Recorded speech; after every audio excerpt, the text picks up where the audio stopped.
Hayırlı günler, izgi tilekler, hürmetli milletdoshlar.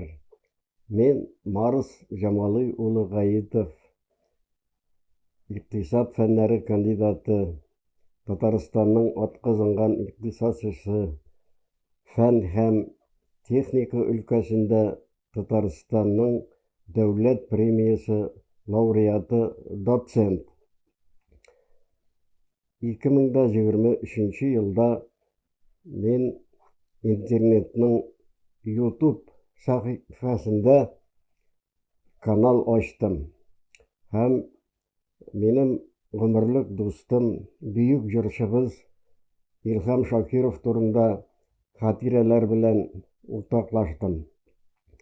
5 tapşırığı devamında ol video tapşırığını 4400 kişi qaradı. İlimizning türlü tübeklerinden komentariylar, fikirler keldi, rahmetler keldi. Hatta Krasnoyarsk şehrinden de şunday жылы xat keldi. Mena rahmet aytib. Demek İlham Shakirovni bizning jir yaratuvchilar bileler, unutmaylar. Mena bugungi topshiriqda men İlham Shakirovning ijoddosh do'sti, shoira Gulshod Zaynasheva turunda o'zimning istaliklarim bilan o'rtoqlasham. Gulshod Zaynasheva ol menim tuğanım. Gulshod Zaynasheva ko'p qirli ijodi bilan shoira bo'larak, dramaturg bo'larak, publisist, konferansiya ham tarjimachi bo'larak bizning xalqimizga belgili zot. Gulshod Zaynasheva turunda bizning ko'rnekli adiblarimiz, shoirlarimiz onun ijodini yuqori bayalab mana narsalar yozdilar. Xalq shoiri Sibg'at Hakim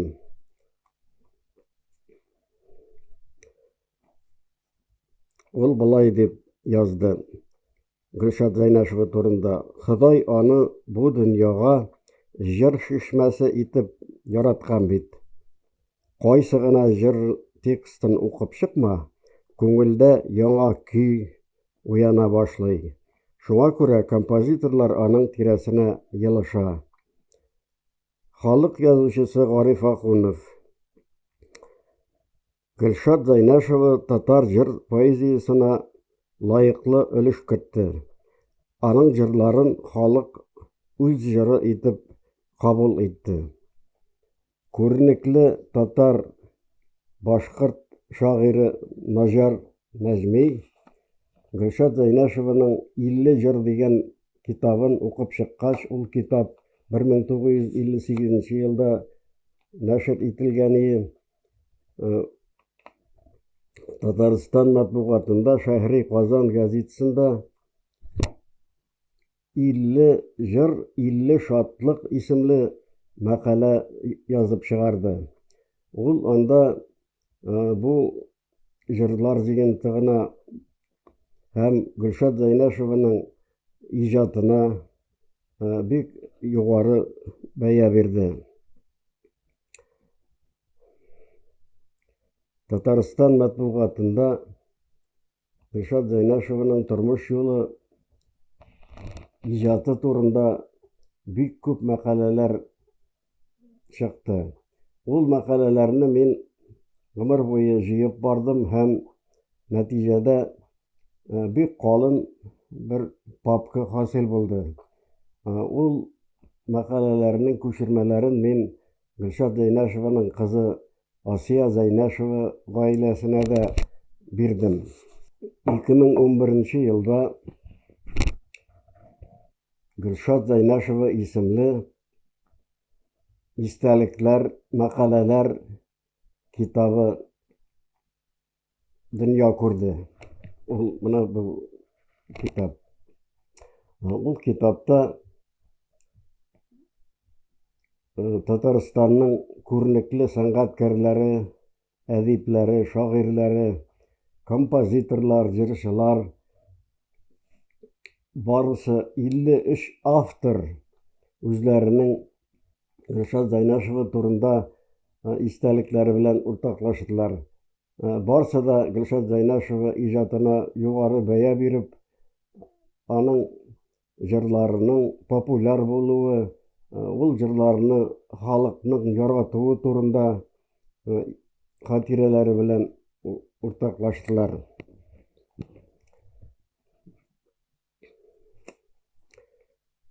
Бөек Тукайыбыз җырларны җәүһәр вә кыйммәтле, сихерле көзге дип язган.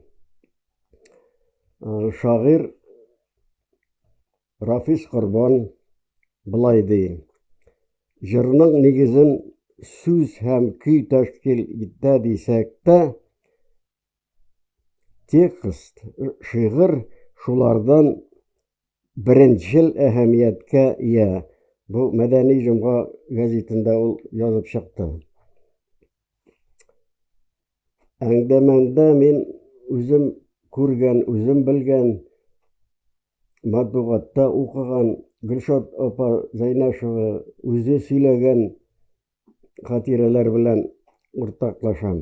Аның Гөлшат Зайнашеваның иҗаты белән тирәнрәк танышырга теләгән милләттәшләргә киңәшем шул. 2006 елда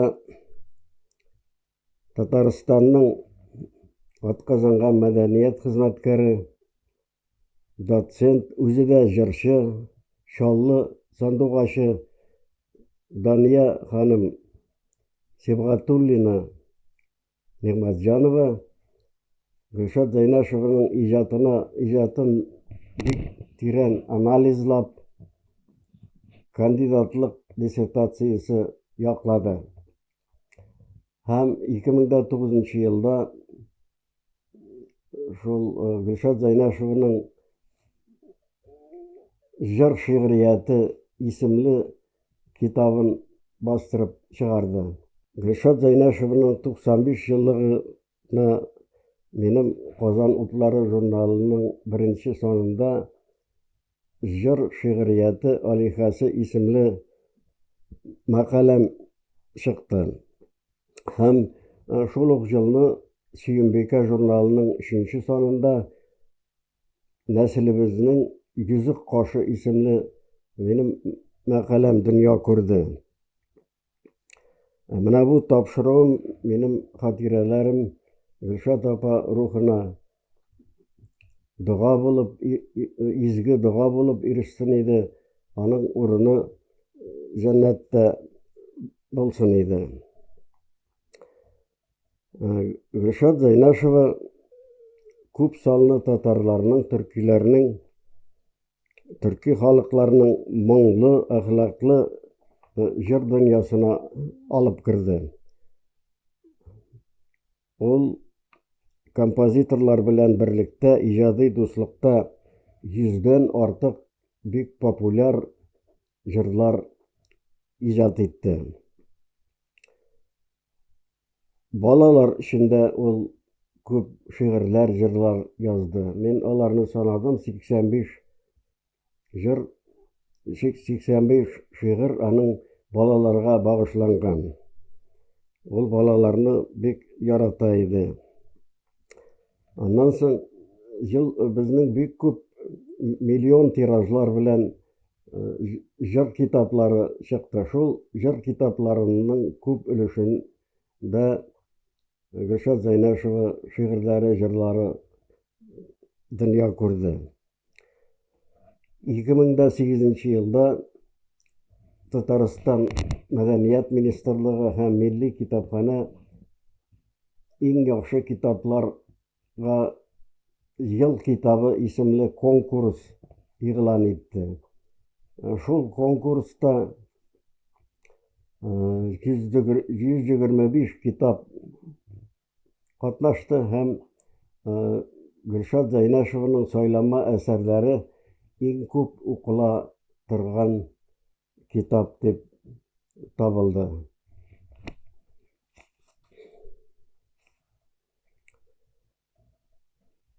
Шагыйрә буларак Гөлшат Зайнашева бик бәхетле зат иде. Язмыш аны күренекле композиторлар белән очраштырды һәм алар белән бергә алар бик популяр җырлар яздылар. Александр Ключеров, Рөстәм Яхин, Җәүдәт Фәйзи, Сара Садыкова, Бәхти Гайсин һәм башка бик күп композиторлар белән ул бергә иҗат итте бик күп җырлар. Ул җырларны безнең күренекле җырчыларыбыз, атказанган артистларыбыз башкарды. Илһам Шакиров, Рашид Вахапов, Хайдар Бигишев, Зөһрә Сахабиева, Әлфия Авзалова, Фәрида Кудашева һәм Альбина Шаһимуратова һәм башка атказанган күренекле җырчыларыбыз ул җырларны башкарып, халыкның, тамашачыларның алкышларын яулады.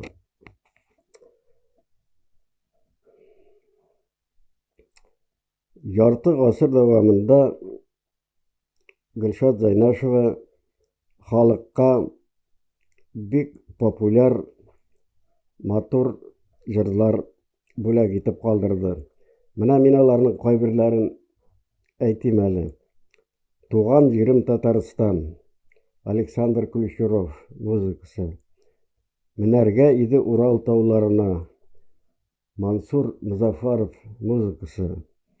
Китмә сандугач, Рөстәм Яхин көе.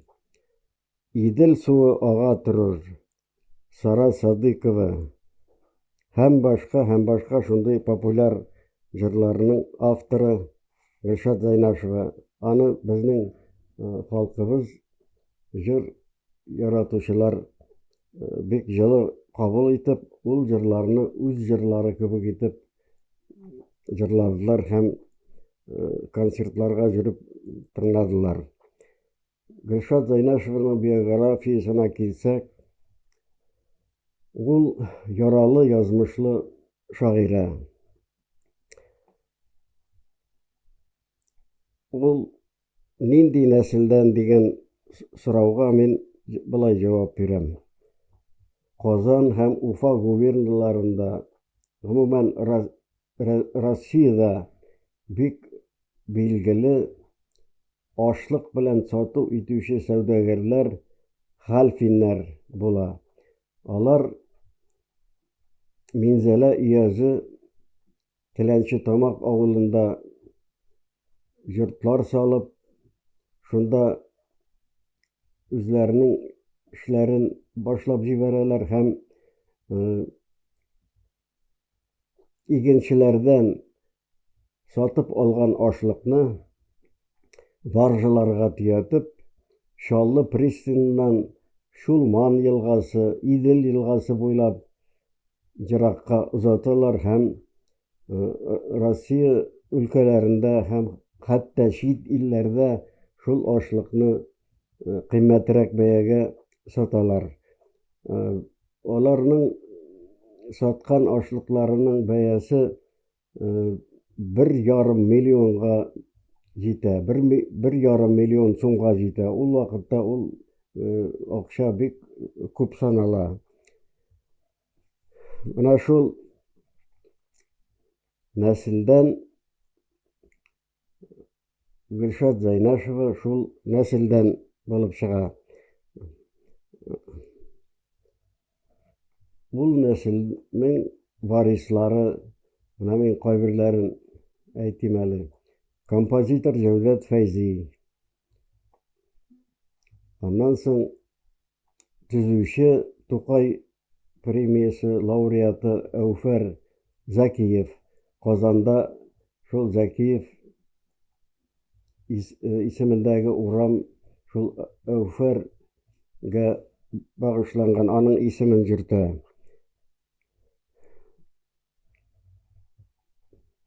Татарстан Фәннәр Академиясының Мансур Хәсәнов исемендәге Татар энциклопедиясе һәм төбәкне өйрәнү институты директоры Галимова Илмира. Шул ук хәлфиннәр нәселеннән. Мин үзем дә шул нәселнең бер барысы.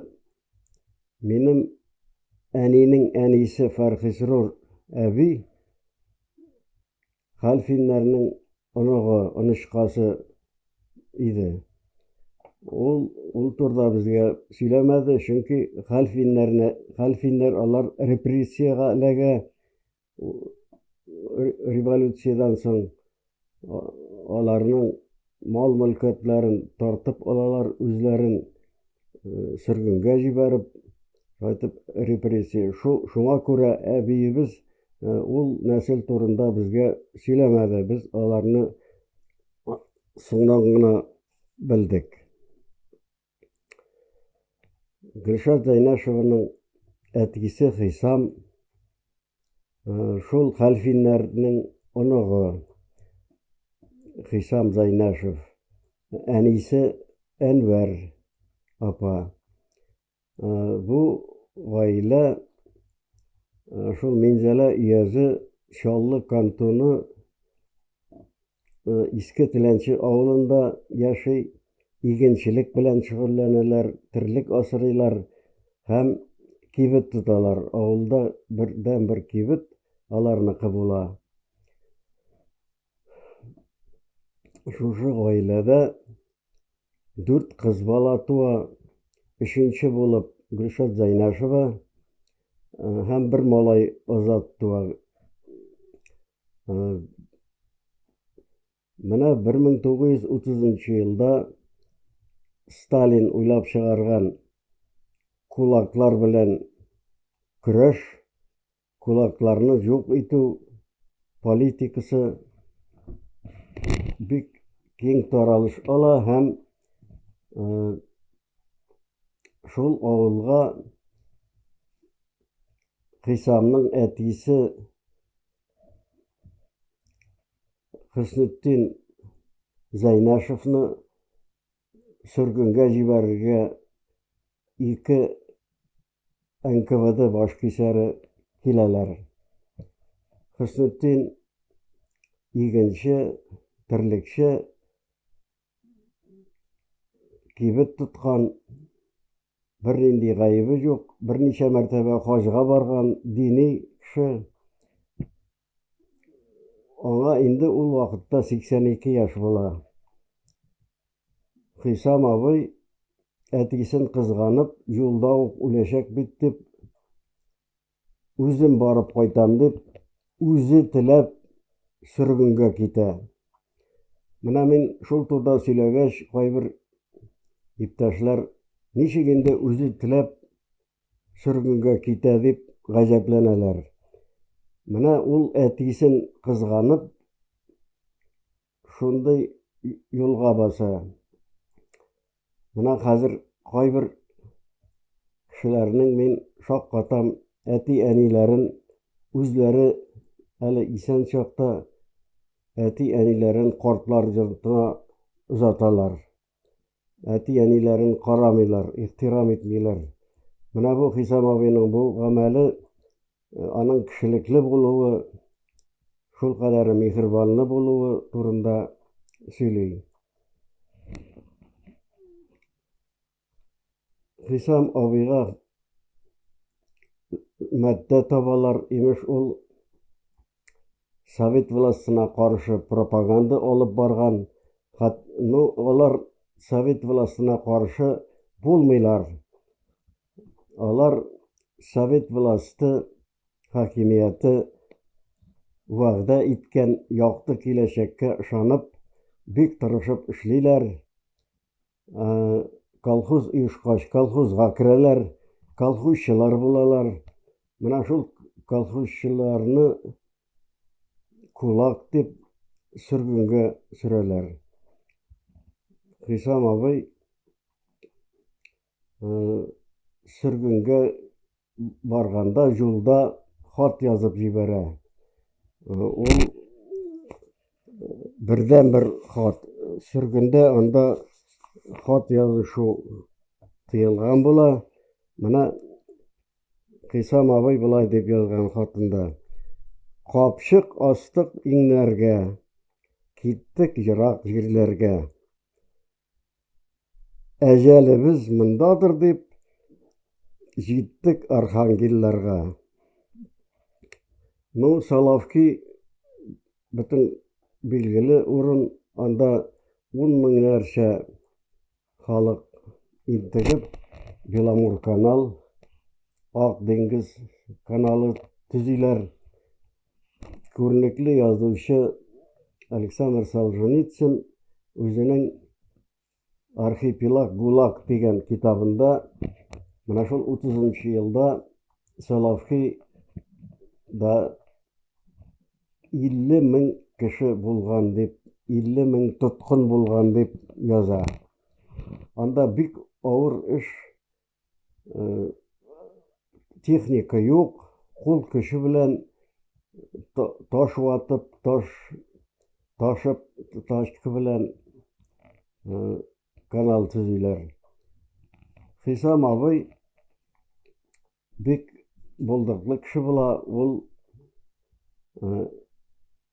яхшы эшли, аңа почет грамоталары бирәләр. Һәм ул 5 елын тутырып авылына кайта. Әмма закон бик кырыс, бик начар. Аны тагын кулга алып, тагын шул Салавкига җибәрәләр. Менә бу тапшыруны, видео тапшыру, әгәр сезнең күңелегезгә хуш килсә, ошаса, комментарийлар җибәрегез. Минем каналга язылыгыз, лайк дигән төймәгә басыгыз. Әле бу тапшыруларның дәвамы тагында булачак.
Dün